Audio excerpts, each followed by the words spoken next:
I'm going to try and read that incredibly fast. Welcome to the 5th episode of Sousa March Reactions. I'm Declan O'Fallon and I'm reacting to 50 marches by... no, it's too fast. 50 marches by John Philip Sousa, one for each of the 50 states. This one's called Across the Danube.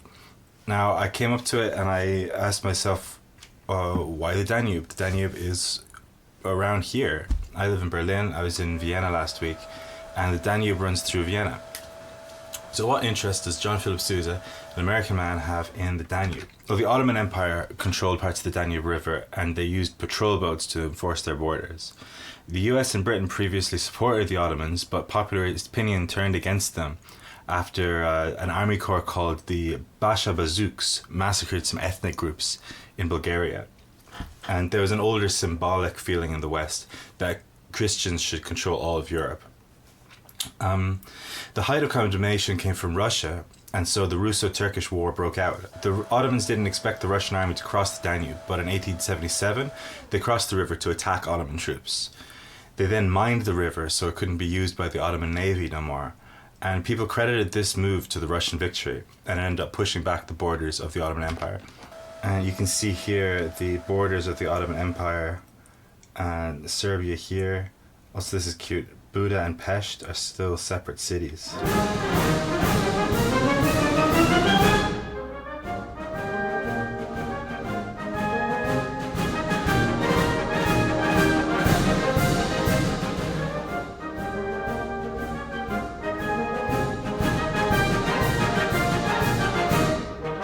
It's very violent. It's like, it feels really violent and has kind of this Eastern sort of sound to it with all these trills and ornamented pieces.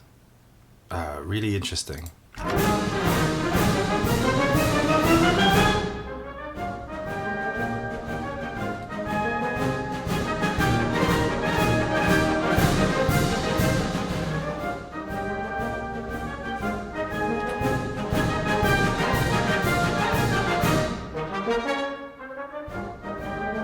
Kind of Russian sounding.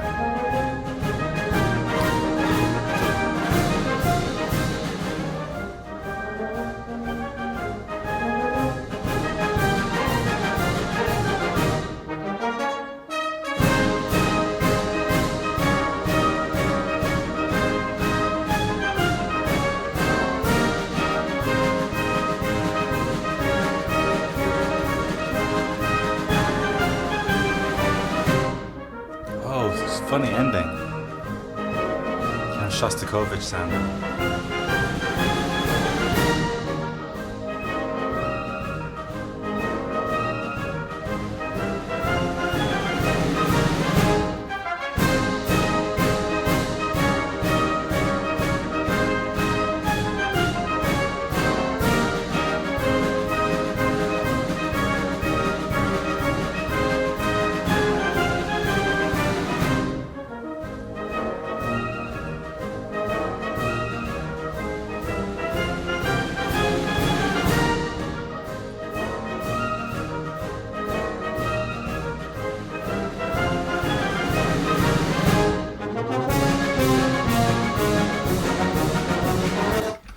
Okay, yeah, interesting.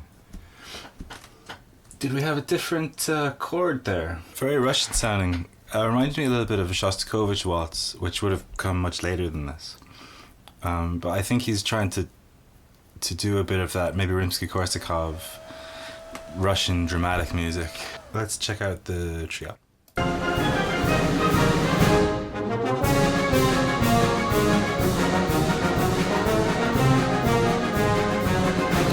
It's so busy.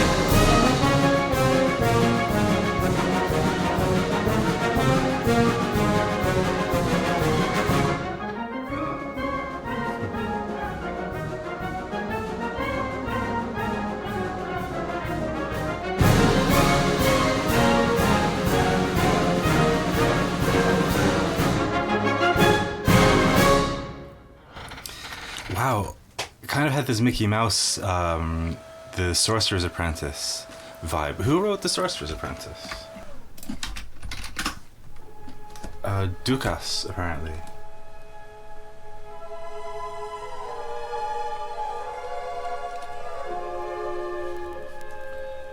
Reminds me a little bit of this Sorcerer's Apprentice right at the end with these frivolous kind of magical sounds. At the very end we had these really frivolous kind of Russian sounding ornamented little frills that I think really reminded me of Rimsky-Korsakov and this Russian school at the time, which was really pushing orchestration forward and using interesting colors in orchestration. And I think that's something great to see here in the early work of Sousa, that he is trying out different orchestral colors within his marching band. And yeah, there's a lot in it, a lot of different colors, different shades in this one. So I would say this one is a really, really well produced, well orchestrated piece of marching music. The best orchestrated by far, I think, in terms of color. And yeah, that's going to be it. Thank you for tuning in, and be sure to tune in next time for more Sousa March Reactions.